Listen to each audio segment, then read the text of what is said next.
chemin pour la vie. Yes. Nous voulons voir Jésus élevé comme un étendard sur ce pays, pour montrer à tous la vérité et le chemin. Nous voulons voir, nous voulons voir, nous voulons voir, nous voulons voir Jésus élevé. Nous voulons voir, nous voulons voir, nous voulons voir Jésus. On y va, on y va. Nous voulons voir Jésus élevé comme un étendard sur ce pays, pour montrer à tous la vérité et le chemin pour... On y va, on y va. Nous voulons voir Jésus élevé comme un étendard sur ce pays.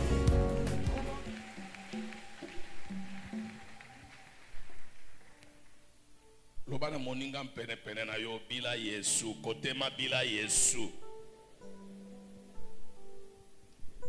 Dis-lui, bila moto mosusu soko mokete. Bila Yesu, bila ye.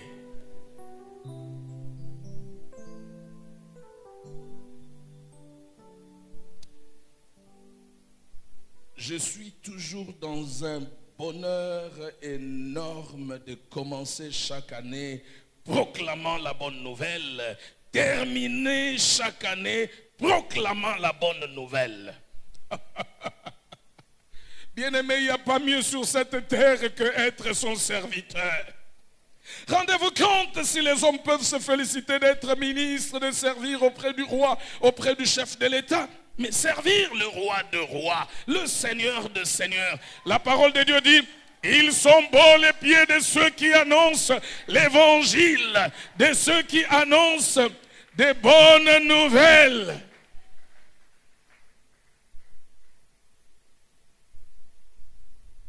C'est pourquoi aussi nous chantons, It is a great thing to serve the Lord, it is a great thing to serve the Lord. It is a great thing to serve the Lord, walking in the line of God. It is a great thing to serve the Lord. It is a great thing to serve the Lord. It is a great thing to serve the Lord, walking in the line of God. It is a great thing, pour vous les musiciens, to shake for the Lord. It is a great thing to shake for the Lord.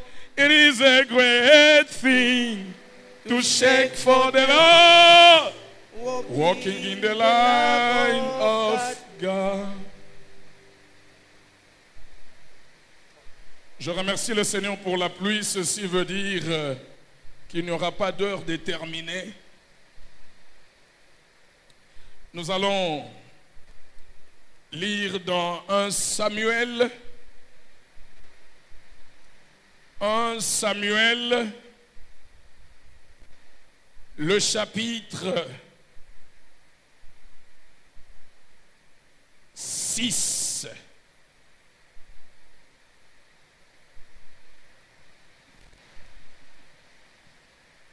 Un Samuel,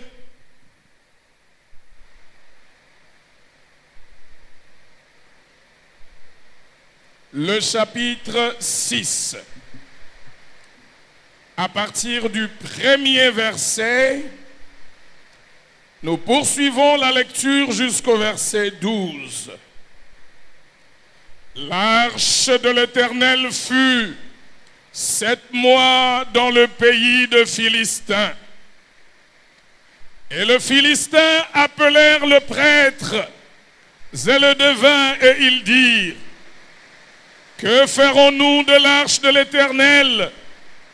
Faites-nous connaître de quelle manière nous devons la renvoyer en son lieu. Il répondit, si vous renvoyez l'arche du Dieu d'Israël, ne la renvoyez point à vide, mais faites à Dieu un sacrifice de culpabilité. Alors vous guérirez et vous saurez Pourquoi sa main ne s'est pas retirée de dessus vous? Le Philistin dirent, quelle offrande lui ferons-nous? Il répondit, 5 tumeurs d'or et 5 souris d'or, d'après le nombre de princes de Philistins, car une même plaie a été sur vous tous et sur vos princes. Faites des figures de vos tumeurs et des figures de vos souris qui ravagent le pays, et donnez gloire au Dieu d'Israël. Peut-être ce sera-t-il d'appesantir sa main sur vous, sur vos dieux et sur votre pays. Pourquoi endurciriez-vous votre cœur comme les Égyptiens? Et Pharaon ont endurci leur cœur. N'exerça-t-il pas ses châtiments sur eux? Et ne laissèrent-ils pas alors partir les enfants d'Israël? Maintenant faites un char tout neuf et prenez 2 vaches qui allaitent et qui n'aient point porté les jougs. Attelez les vaches au char et ramenez à la maison leurs petits qui sont derrière elles. Vous prendrez l'arche de l'Éternel et vous la mettrez sur le char.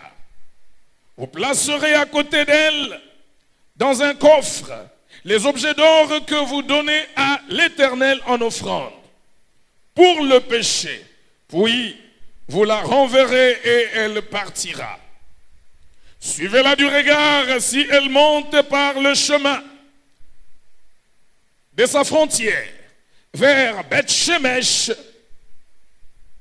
C'est l'Éternel qui nous a fait ce grand mal. Sinon, nous saurons que ce n'est pas sa main qui nous a frappés, mais que cela nous est arrivé par hasard. Ces gens firent ainsi. Ils prirent 2 vaches qui allaitaient et les attellèrent au char, et ils enfermèrent le petit dans la maison. Ils mirent sur le char l'arche de l'Éternel et les coffres avec les souris d'or et les figures de leurs tumeurs. Les vaches prirent directement le chemin de Beth-Shemesh. Elles suivirent toujours la même route en mugissant, et elles ne se détournèrent ni à droite ni à gauche. Le prince de Philistin allèrent derrière elles jusqu'à la frontière de Beth-Shemesh.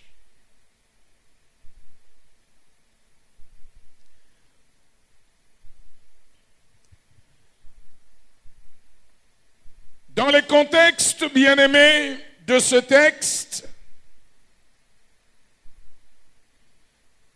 à la suite du mépris de l'Éternel par le sacrificateur, fils du sacrificateur Élie,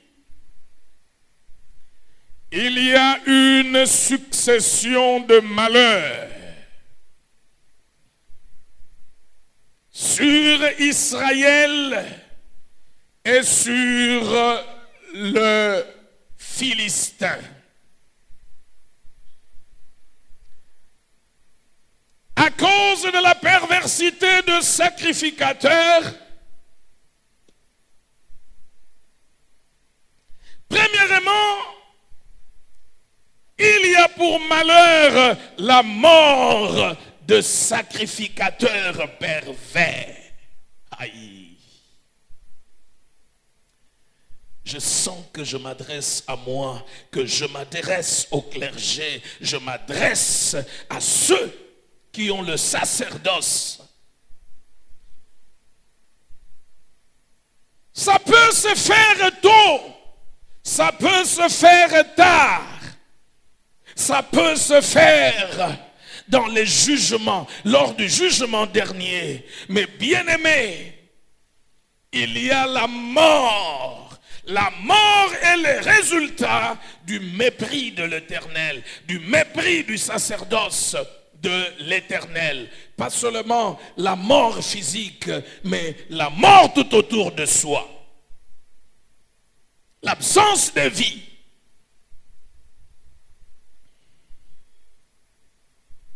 Deuxième conséquence, l'arche de l'alliance est prise par l'ennemi, emportée chez les Philistins.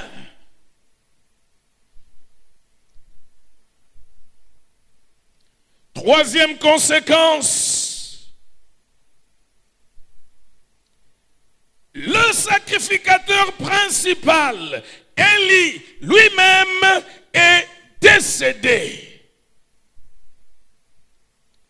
Mais il y a quelque chose que j'aime lorsque je fais lecture de ce texte.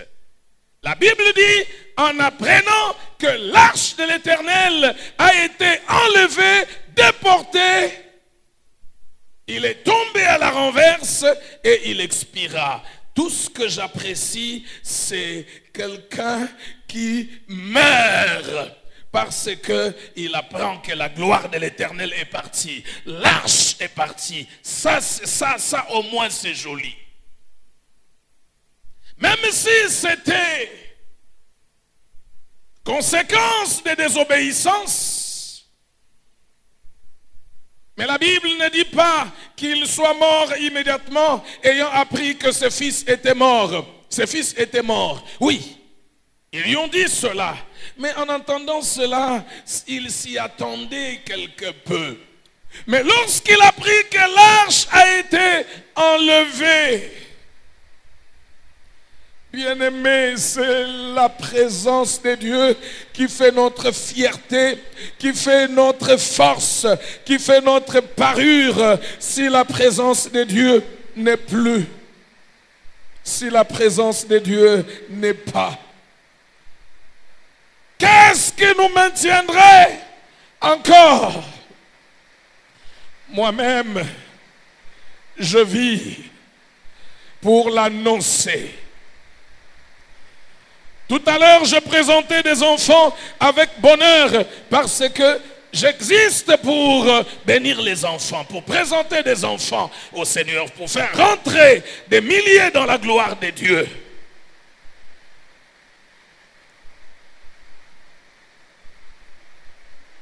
Quatrième malheur, cette fois-ci, c'est chez les Philistins. Ils sont frappés d'hémorroïdes, frappés par la mort, pour avoir enlevé l'arche de l'alliance de l'Éternel. Cet objet sacré, symbole de la résidence de Dieu, de la présence de Dieu, sa résidence au milieu de son peuple. Ils sont allés emplacer l'arche dans un endroit de souillure. Frappés par la mort, frappés par l'hémorroïde.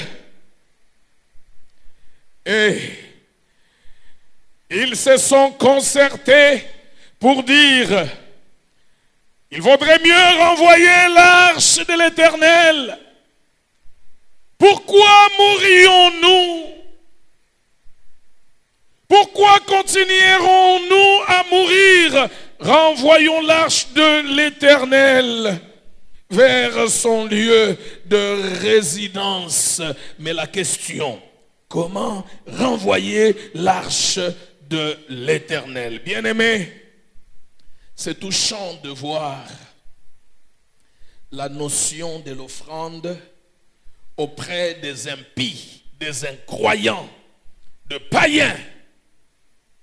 Le païen disent, ne renvoyez pas l'arche à vide, faites des offrandes à l'Éternel.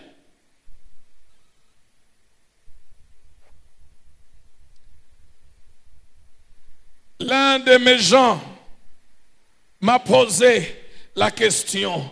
Il me dit, papa, est-ce vrai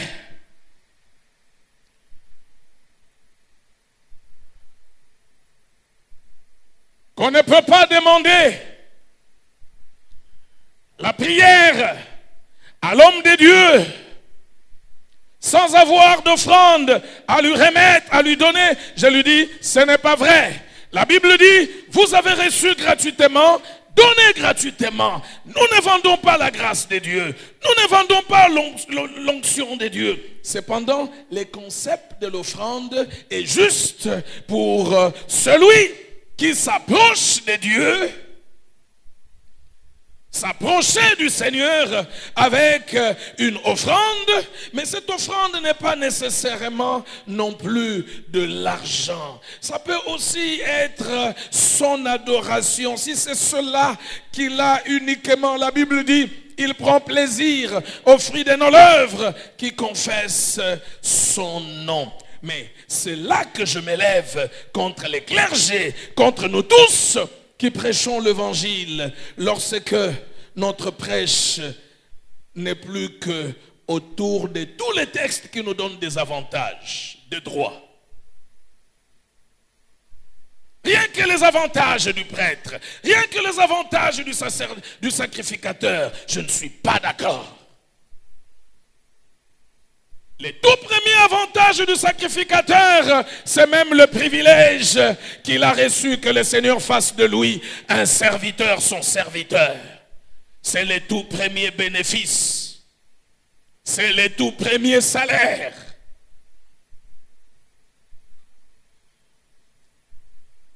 C'est ainsi que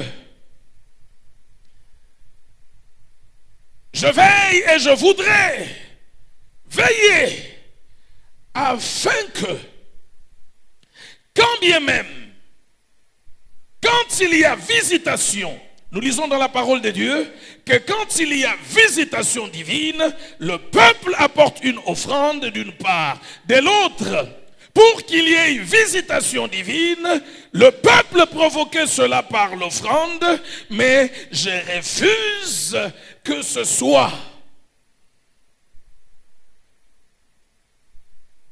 un commerce sacré, entre guillemets, dans la maison du Seigneur.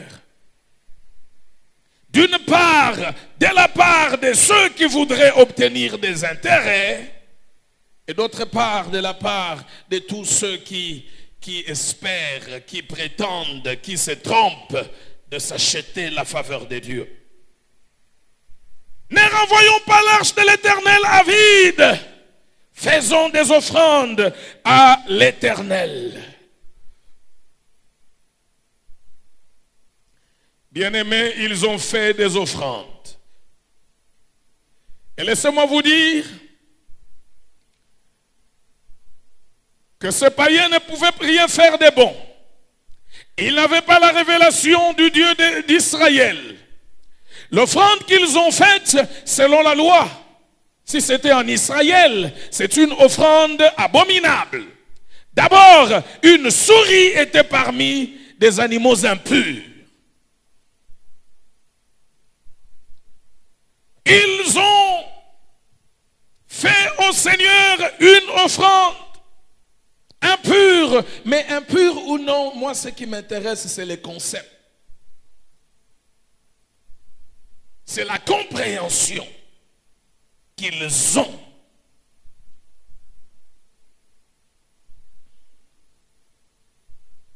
De ne jamais renvoyer la présence du Seigneur à vide et de faire une offrande de culpabilité.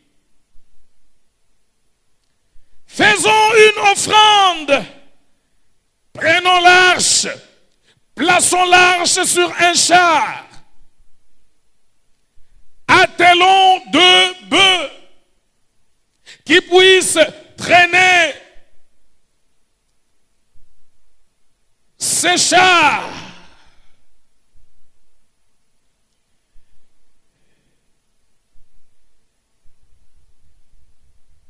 Ils ont dit, nous allons nous placer derrière les bœufs, derrière le char. Nous allons laisser les bœufs s'en aller. Et nous verrons si c'est l'Éternel qui nous frappait des hémorroïdes et des morts. Si c'est l'Éternel qui est dans cette affaire, Les bœufs sauront les chemins. Ils iront vers la frontière, Beth-Shemesh. Ils vont rentrer. Soyons derrière. Et regardons. Alléluia.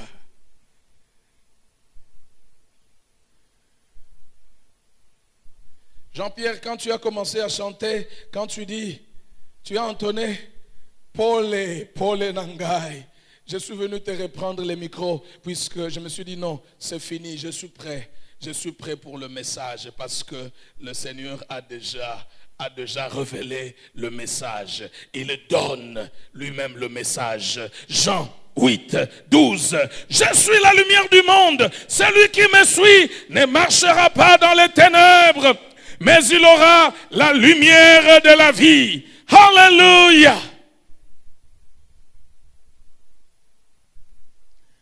Mesdames et messieurs, frères et sœurs en Christ, si c'est l'Éternel, les bœufs connaîtront le chemin.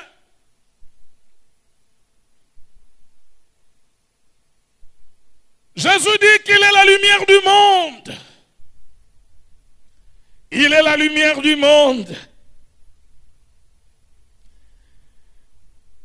Si vous voulez, le thème de ce jour,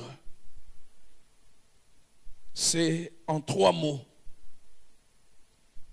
Direction, sécurité, réussite. Direction, sécurité, réussite.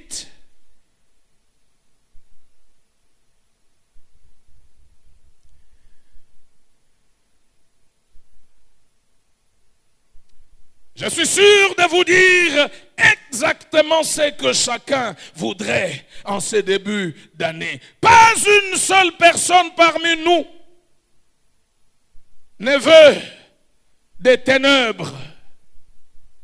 Cette année, chacun de nous veut de la lumière, veut être éclairé. Il veut de la lumière dans sa vie, de la lumière dans sa famille, dans ses entreprises, dans ses projets. Chacun veut être éclairé. Et Jésus dit, je suis la lumière du monde. Je suis la lumière du monde. Celui qui me suit ne marchera pas dans les ténèbres. Celui qui suit Jésus ne marchera pas dans les ténèbres. Jeunes gens, suivez Jésus, vous ne marcherez jamais dans les ténèbres. Suivez Jésus, il est la lumière du monde, il est la lumière qui éclaire tout homme. Tout celui qui l'abandonne n'aura que ténèbres. Il va tituber, chanceler, tâtonner, glisser, échouer, chuter, perdre, mourir. Et tous les autres verbes et adjectifs du même genre.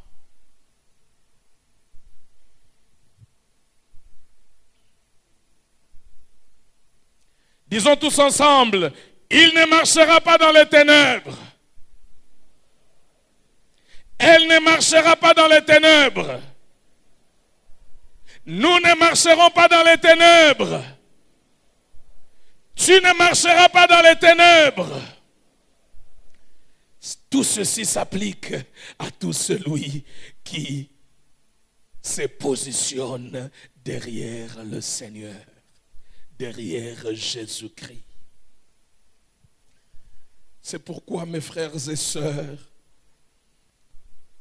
je vous exhorte de ne pas vous absenter d'être dans sa présence à partir de ce mardi en ces lieux, alors que nous serons en train de nous tenir dans sa présence. Dans sa présence, jeûnant, priant.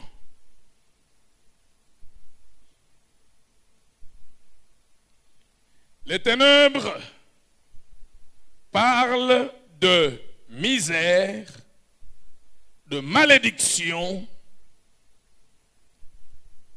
de médiocrité, de pauvreté, d'échec,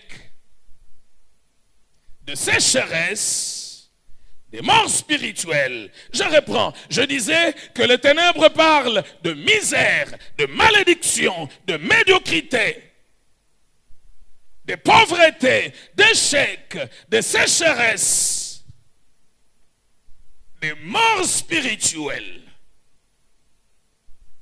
Et la liste est non exhaustive. Vous pouvez bien l'étendre.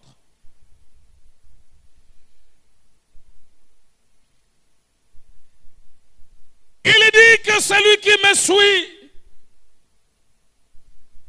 il veut dire, n'aura pas de part dans la malédiction, n'aura pas de part dans la médiocrité, n'aura pas de part dans la pauvreté, n'aura pas de part dans le chèque, n'aura pas de part dans la sécheresse, n'aura pas de part dans la mort spirituelle, n'aura pas de part dans la mort éternelle. Et la lumière parle de direction, de sécurité, de réussite, de vie. Direction, sécurité, réussite, vie. Celui qui me suit aura la direction, connaîtra la direction, sera en sécurité, réussira, vivra. Lorsqu'un chantier, un chemin, une voie est éclairé, à la fois on a la bonne direction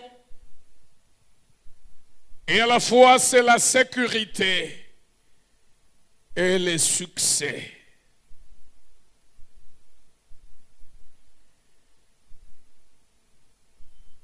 Quiconque porte le Seigneur ne marchera pas dans les ténèbres.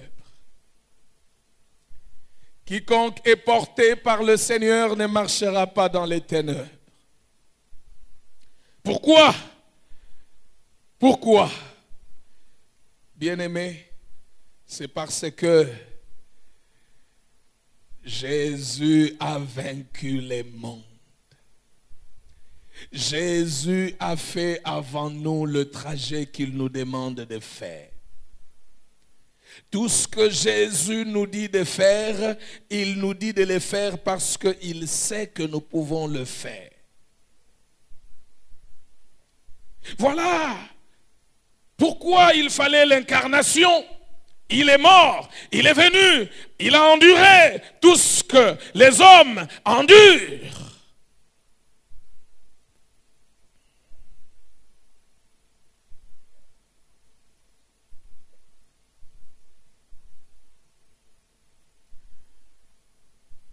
Avant de dire, d'autoriser à Pierre de marcher sur les eaux, il a lui-même d'abord marché sur les eaux.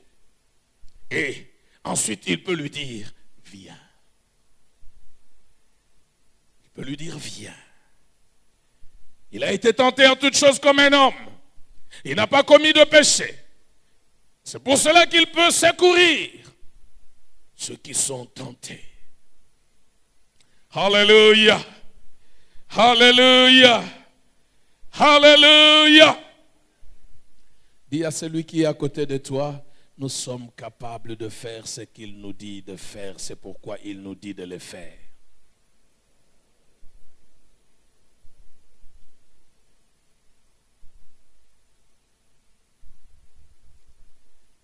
Maintenant, je veux que tu prêches pour moi.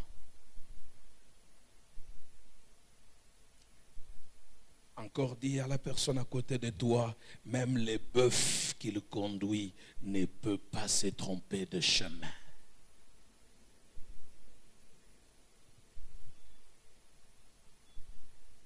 Voilà ce qu'il y a de merveilleux dans ce texte. Même les bœufs, ils ont été éprouvés. Laissons les bœufs porter l'arche. Regardons-les derrière. Voyons quelle direction ils prendront. Et les Philistins suivaient derrière. Ils suivaient derrière. Alléluia. Nako bila Yesu nanga. Nako bila Yesu nanga. Nako bi. Nako. Nako. Nako. So we follow Jesus Christ. I will follow Jesus Christ. You will follow Jesus Christ. So we follow. So we follow. So we follow. So. Suivons les bœufs derrière. Regardons le chemin qu'ils prendront. Les bœufs étaient en train de marcher. Ils étaient en train de marcher. L'arche de l'Alliance, son domicile, c'est en Israël. À Jérusalem, ils étaient en train de marcher. Ils étaient en train de marcher. Les Philistins suivaient derrière. Ils regardaient les scénarios. Tout à coup, bien-aimés, sans qu'il y ait la police qui réglemente le trafic, les bœufs ont viré à gauche. Les bœufs sont en train de marcher. Ils sont en train de marcher. Ils arrivent sur la bifurcation de Beth-Shemesh. Ils se retournent. Ils prennent la direction de Beth-Shemesh.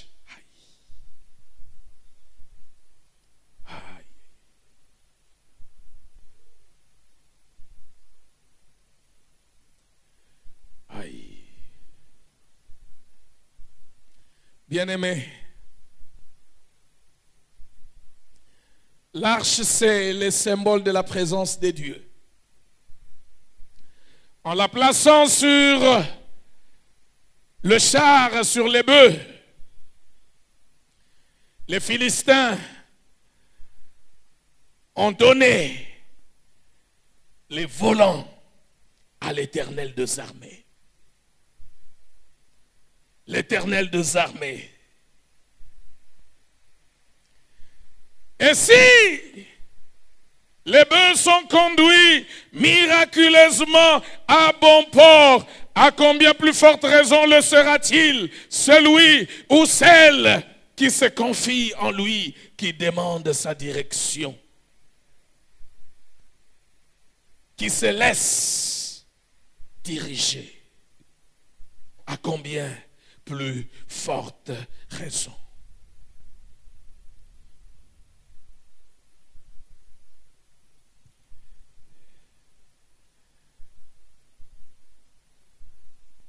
En ce début d'année, enfants de Dieu, si vous voulez marcher, vous voulez aller à bon port, si vous voulez faire le voyage 2016, en bonne et due forme, allez à bon port. Ce qu'il faut faire, c'est embarquer le Seigneur sur son char. Embarquer sur son char le Seigneur.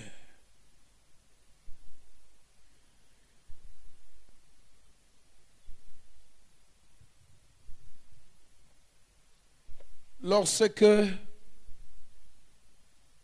une année commence, ce sont des résolutions de servir le Seigneur.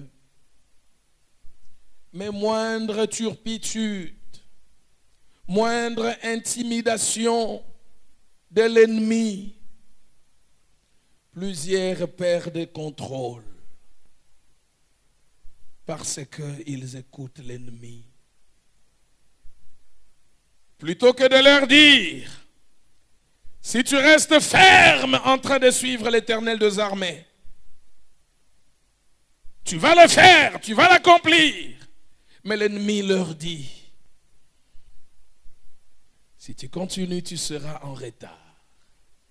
Tu seras en retard. C'est à cause de cela que l'on commence des journées sans chercher Dieu. C'est la peur d'être en retard. L'on commence des journées sans écouter Dieu. C'est la peur d'être en retard. Et cette peur, c'est bien elle qui conduit au désarroi, à l'échec, à la confusion. Parce que nous devions commencer par celui qui connaît la direction. Où jeter le filet, à gauche ou à droite. Il sait où nous pouvons trouver du poisson en abondance. Alléluia. Alléluia. Apocalypse 3:20, le Seigneur s'adresse à Laodicée apostate, une église apostate. Bien-aimés, ce verset, nous l'appliquons à juste raison, à juste titre, bien sûr, pour conduire les autres à Christ. Mais nous devions nous rappeler que cette parole a été initialement dite à l'église. Cette parole a été initialement dite aux croyants qui expulse de sa barque le Seigneur, qui fait descendre de sa vie le Seigneur. Je me tiens à la porte et je frappe. Si quelqu'un entend ma voix, si quelqu'un m'ouvre la porte, j'entrerai. Enfant de Dieu,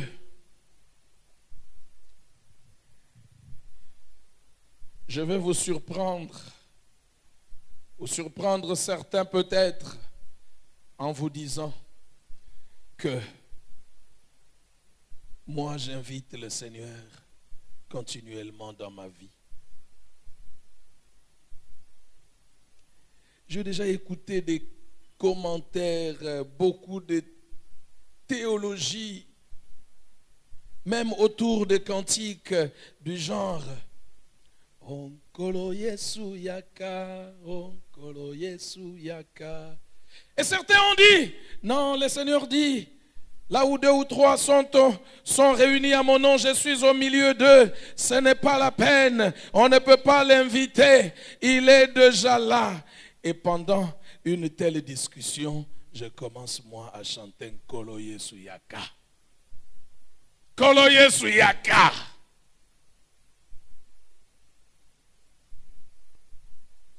Viens, Seigneur Jésus, ne signifie pas que théologiquement il ne soit pas là, ne signifie pas qu'il ne soit pas omniprésent, mais c'est lui dire prends le contrôle.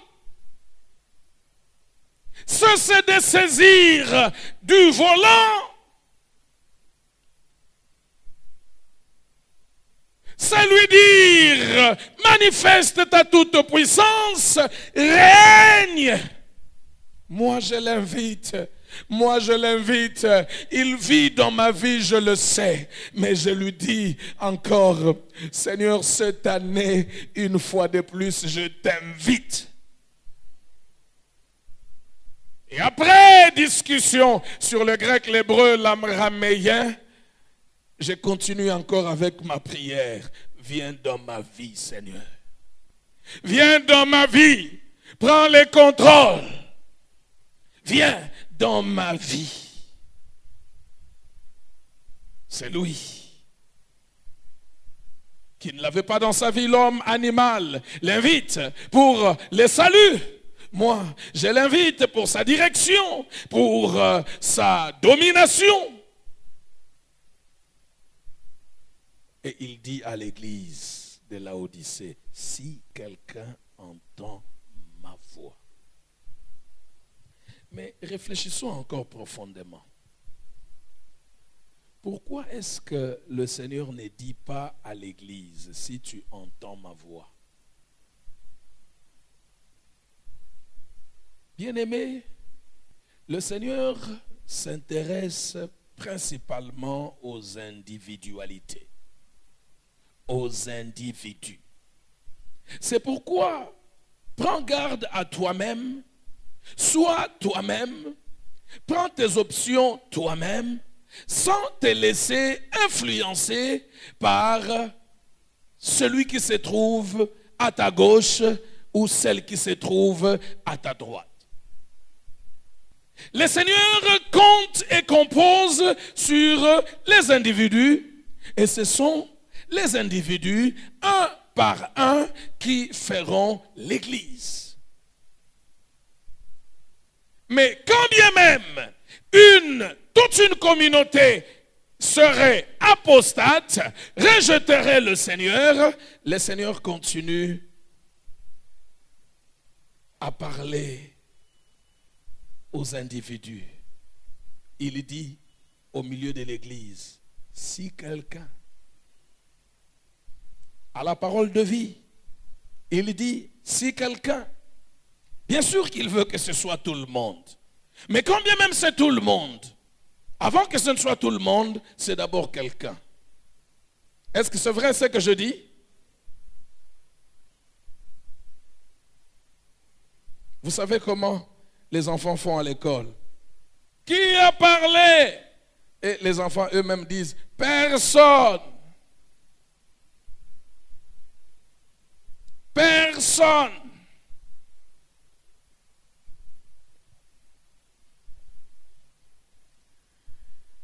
Et vous savez, quand on veut que tout le monde serve le Seigneur, en fin de compte, personne ne sert le Seigneur. Pourquoi? Parce que le travail de tout le monde, c'est le travail des personnes. Ça doit être toi. Ça doit être toi. Je veux que chacun sache que celui qui aidera l'autre, c'est lui. Combien j'aimerais que les uns soient des sentinelles des autres pour dire, Dieu, on ne le sert pas comme ça. Ce que tu fais n'est pas juste, n'est pas correct. Mais notre vrai problème, c'est quoi? C'est la masterie. L'affaire des masters. La pirerie, l'affaire des pires. Ou plutôt la pirie.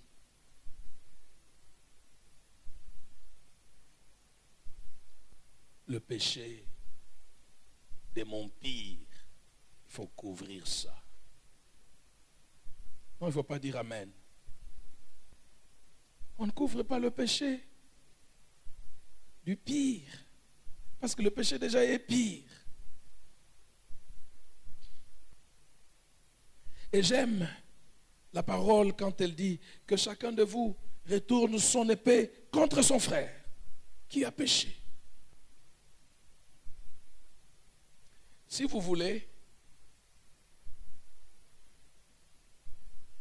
moi je retourne toujours l'épée contre n'importe qui. Et cela ne veut pas dire qu'il y a conflit. Avant de manger ensemble ou après avoir mangé ensemble, je tournerai vraiment mon épée vers toi pour te perforer. si tu t'écartes des normes. Perforer. Résister. Pourquoi? Parce que la Bible dit l'Église est la colonne ainsi que l'appui pour la vérité. Si l'Église n'est plus une colonne, n'est plus un appui pour la vérité va s'écrouler. Dénonce ce qui n'est pas juste dans la vie de ton épouse, de ton époux, de tes enfants, de tes parents, de ton ami, de tes frères, ton frère.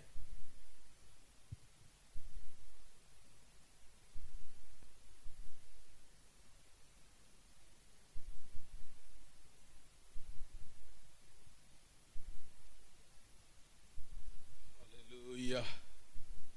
Alléluia. Bien-aimé, bien-aimé,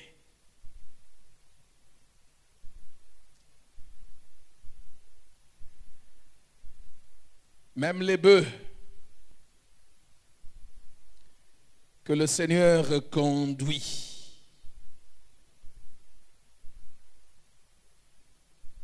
les bœufs que le Seigneur conduit ne peuvent se tromper de chemin. Les bœufs qui sont conduits par le Seigneur ne peuvent s'égarer, ne peuvent manquer d'objectif. À combien plus forte raison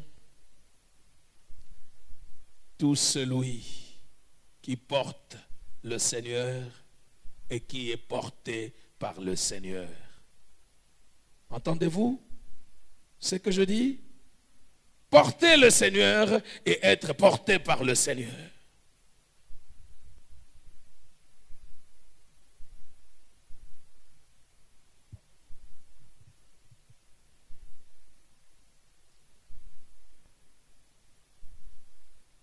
Ils ont pris l'arche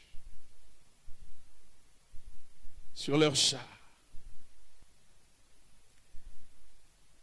Veux-tu prendre avec toi le Seigneur sur ta barque? Sur ta barque.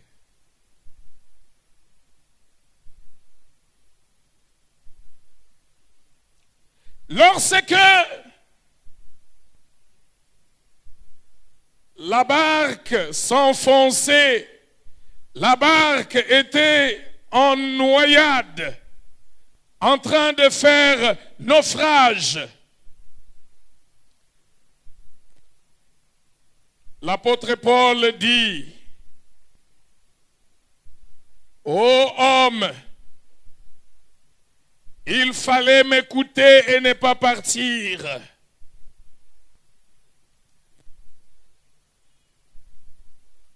La barque dans laquelle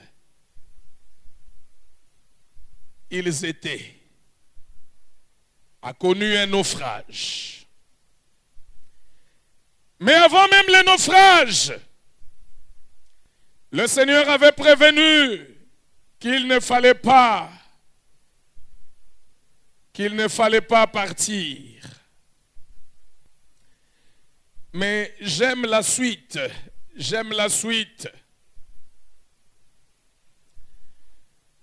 L'apôtre Paul dit: maintenant prenez courage.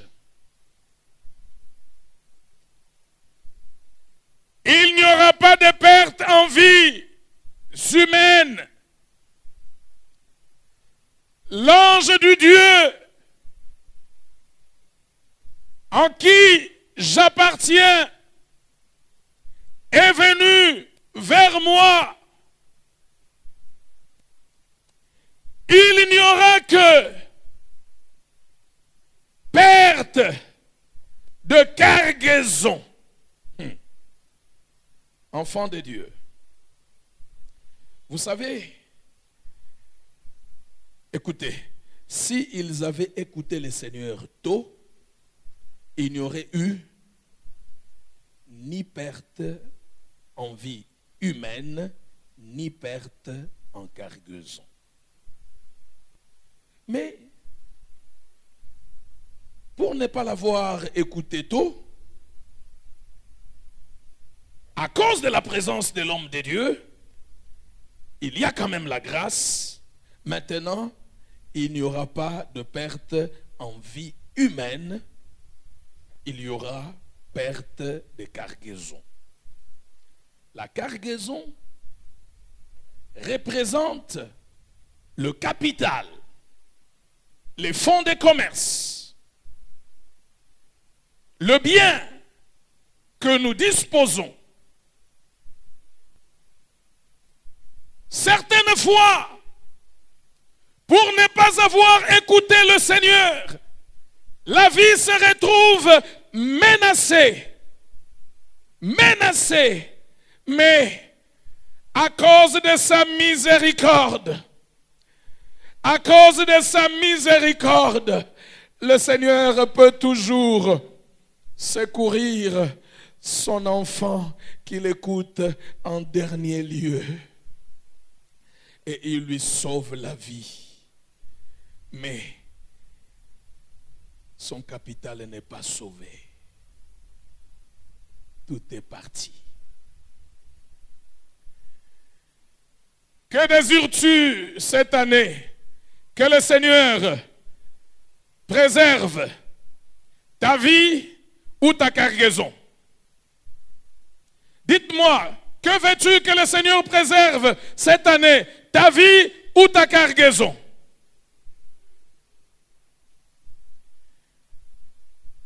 Dans leur barque, ils n'ont pas embarqué le Seigneur. Ils ont embarqué l'homme de Dieu, d'accord. Mais ils n'ont pas embarqué le Seigneur. Parce que le Seigneur, c'est la parole. Le Seigneur a été rejeté par la parole qui a été rejetée. Et n'eût été la présence de cet homme de Dieu, ils auraient tout perdu. Mais ils trouvent quand même grâce. Mais ils perdent la cargaison.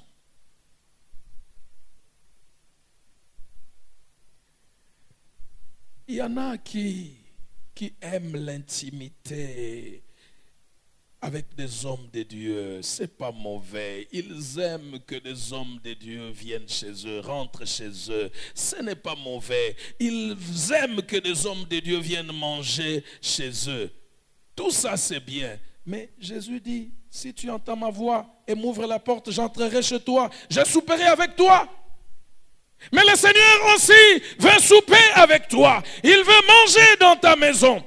Il veut être ton invité. Mais alors qu'il voulait être l'invité, tu en as fait l'évité.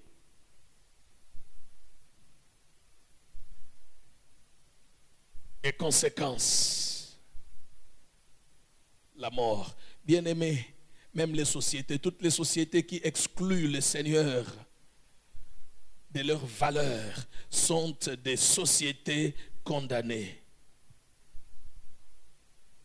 au naufrage. C'est le naufrage. J'écoutais encore comment Alexis Tsipras se félicitait de ce que le Parlement de Grèce a à son tour validé les mariages des homosexuels. Et il dit, il était grand temps de laisser chacun être libre, chacun suivre sa propre voie. Et laissez-moi vous dire, ça, c'est le fiasco de la démocratie dans le monde entier. C'est un égarement que de dire que chacun mène sa vie comme bon lui semble. Non, non, non, non, non, non, non, non, non. L'homme ne doit pas mener sa vie comme bon lui semble. Chacun qui s'achète un nouvel appareil doit se conformer au manuel du fabricant, sinon le manuel de l'utilisateur. Les fabricants de l'homme, les créateurs de l'homme, a lui aussi pourvu au manuel qui a sa Bible avec lui, qu'il la soulève. Soulève ta Bible. Ce livre, c'est le manuel du Créateur. Ce livre, c'est le manuel de l'être humain.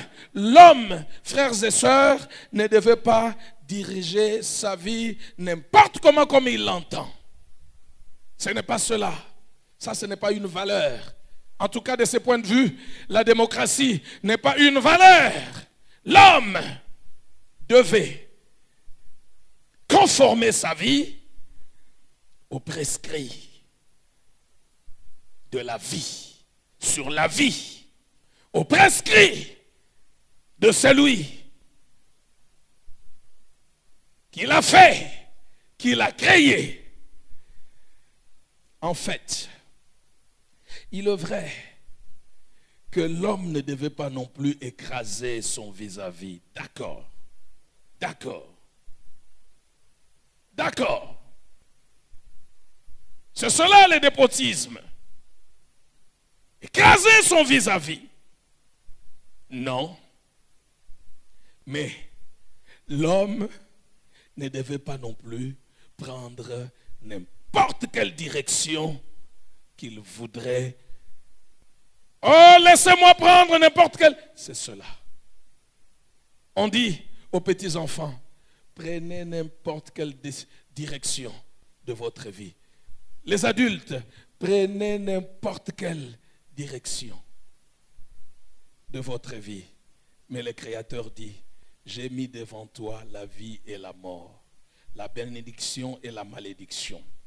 Choisis la vie afin que tu vives. Il nous laisse le choix, mais il oriente le choix. À chacun de faire son choix, mais le Créateur donne les conseils. Il oriente. Il dit, choisis la vie afin que tu vives.